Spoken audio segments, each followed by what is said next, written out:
Hello everyone, my name is Kelly and today I'll be sharing some tips with you to make your knitting more enjoyable without having to buy any new tools.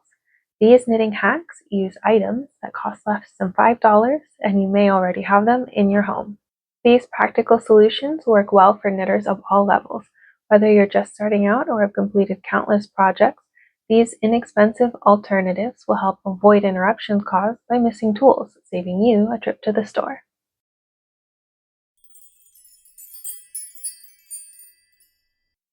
First up, we have what I call binder clip yarn ball. This is a particular favorite of mine, especially when knitting color work with more than 2 colors. Here's what you'll need. A plastic container, like this one. Any plastic container that's taller than your ball of yarn will work, and binder clips. You'll need one for each color.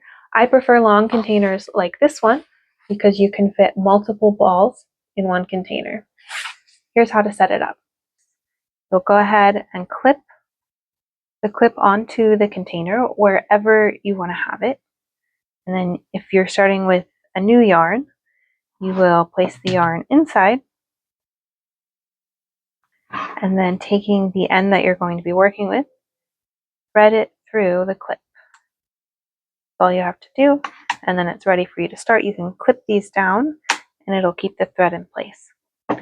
If you already have a project started and the yarn is connected, you can take the clip and clip it on like before. And then you'll place the yarn ball inside and take off the back legs by pinching, and it comes off. Then you'll move the yarn here so it's draped across the front, and you'll replace these legs, making sure to catch the thread in the center. And then you will repeat with the front. So I'll show you again. You want to pinch so the leg comes in, and then I typically give it a twist. Then you'll lay the thread across, and now the thread is through the center, so you can pull both your threads, stay separate. The thing I love about this hack is that it's portable.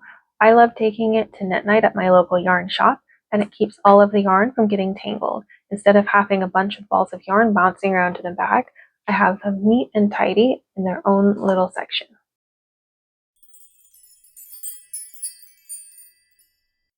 Next up, I have a solution to a common knitting problem: missing cable needles.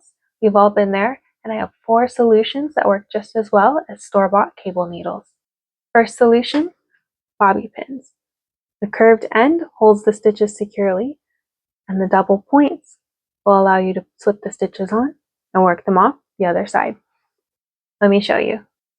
And then when it comes time to cable, you will use the bent side of the bobby pin to pick up your stitches, holding it to the front or the back of your work as normal.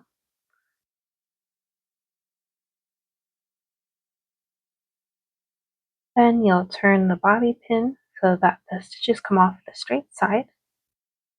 And you will pick them up and knit as normal.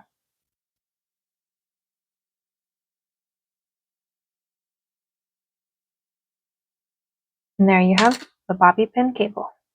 Next, paper clips. I find the smaller ones work better because you don't have to slide your stitches as far. All you have to do is unfold it and you have a cable needle. Then you'll have a U shape and you can pick up your stitches, turning it so they're ready, and hold it to the front or the back, whatever your pattern calls for. And then you'll knit as normal.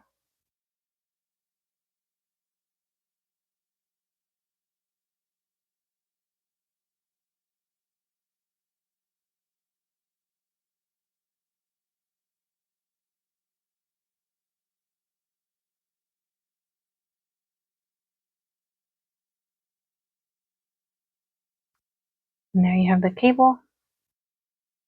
Third option, toothpick. Toothpicks work really well.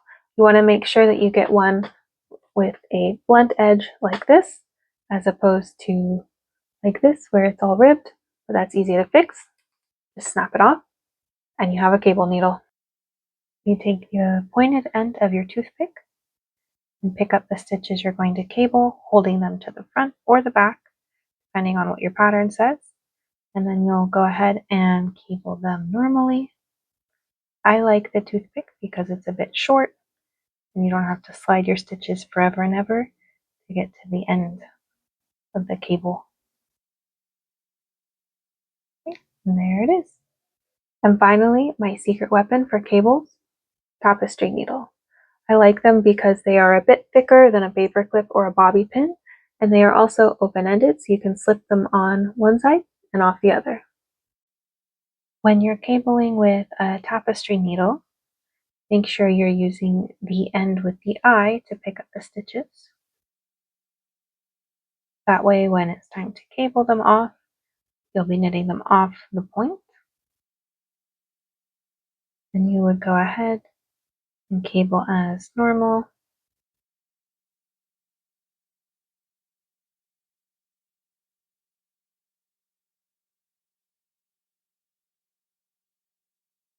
Bonus tip, you can use openable stitch markers to cable, but the catch is only 1x1 cables. Because it's only got one open end, first one on, going to be the last one off. If you have more than one stitch, it becomes a bit impractical. But I have a tip that I like to use them for more. Let me show you. These stitch markers are also excellent for holding any dropped stitches. So if you're knitting and you notice somewhere down the line, like right here, we have a drop stitch, I can use it to catch it so that it doesn't continue to slip anymore. Then I can go ahead and knit over to it.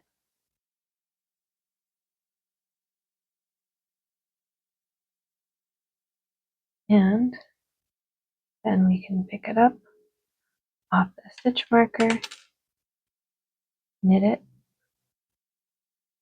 back up.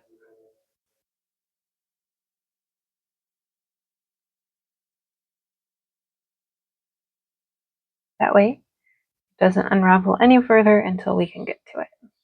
The key with these hacks is to make sure what you're using is smooth enough to not catch your stitches.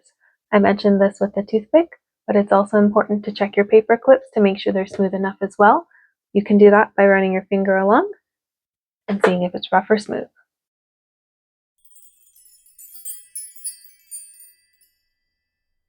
The third hack focuses on stitch markers. Store-bought ones are great, but they're frustratingly easy to misplace. Here are several household alternatives for when you need multiple markers or find yourself without your tools. First up, it's something we've seen before, the paper clip. Paper clips come in different sizes, so you can find one that fits your needle size. They're available worldwide, and most people already have them in their house. Next up, lever back earrings.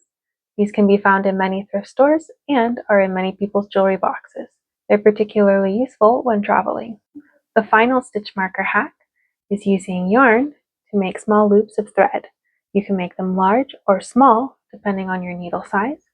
Make sure that they are in contrasting colors to your project.